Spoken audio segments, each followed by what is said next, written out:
രാം നാരായൺ രാം. അനേകം ജീവികൾ ശബ്ദം മുഖേന പ്രസവിക്കുന്നു. അതുപോലെ തന്നെ മനുഷ്യ ശരീരത്തിൻ്റെ ചൂട് ലഭിച്ചാൽ പ്രസവം എളുപ്പമാകുന്ന ജീവികളും ഉണ്ട്. അതിനാലാണ് ചെറുജീവികൾ, എലികൾ വെറും നിമിഷത്തിൽ നമ്മുടെ അടുത്തു വന്ന് കടന്നു പോകുന്നത്. നമ്മുടെ ശരീരം അനവധി അണുക്കളും പരമാണുക്കളും ചേർന്ന് നിർമ്മിതമാണ്. ഇവ മുട്ട പോലെ പൊട്ടാൻ കാത്തിരിക്കുന്നു. നമ്മുടെ ജപം അത്തരം അണുപരമാണുക്കളെ പൊട്ടിക്കുവാൻ സഹായിക്കുന്ന ഒരു ശക്തിയായാണ് പ്രവർത്തിക്കുന്നത്. എത്ര ജീവികളുണ്ടെങ്കിലും ഇവിടെയുള്ള ഗ്രന്ഥികൾ പൊട്ടുന്നതിലൂടെയാണ് അവയുടെ രൂപം കൊള്ളുന്നത്. നിന്നിലും അതേ ഗ്രന്ഥികൾ ഉണ്ട്. അവർക്കും നമുക്ക് ഉണ്ടാകുന്ന ഗ്രന്ഥികൾ ഉണ്ട്. ഒരു മനുഷ്യൻ എങ്ങനെ കുതിരയായി മാറും? കുതിരയിലുള്ള ഗ്രന്ഥികൾ അതിലെ കോശങ്ങളുടെ വളർച്ച മൂലം ലഭിച്ച രൂപമാണ്.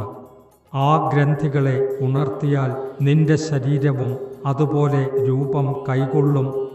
ഒരിക്കലും വലിയ പ്രശ്നമില്ലാതെ ഒരു നിമിഷത്തിൽ മാറ്റം സംഭവിക്കാം. ഏതെങ്കിലും നിമിഷത്തിൽ ഏതെങ്കിലും രൂപം സ്വീകരിക്കാം. ഗ്രന്ഥികൾ ഒരു നിമിഷം കൊണ്ടും മാറ്റം വരുത്താം. ഇതുപോലെയാണ് ലക്ഷക്കണക്കിന് ബുദ്ധികൾ ഉണരുന്നത്. മനുഷ്യരിൽ 4 ഗ്രന്ഥികൾ ഉണർന്നിരിക്കുന്നു.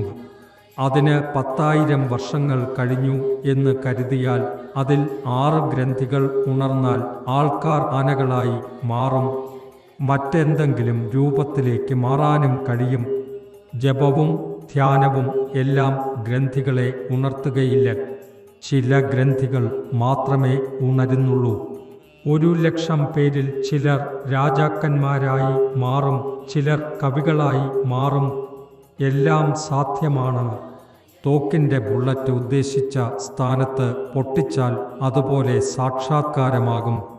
ഗ്രന്ഥികൾക്ക് വേണ്ട സമ്മർദ്ദം ലഭിക്കാത്തതിനാൽ അവ പൊട്ടുന്നില്ല. ചില ഗ്രന്ഥികൾ ചൂടിൽ ഉണരുന്നു.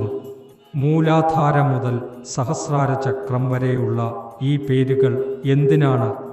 ഈ അറിവുകളെ എല്ലാം ഒരുമിച്ചു ചേർത്ത് വേദങ്ങൾ രൂപം കൊണ്ടിരിക്കുന്നു.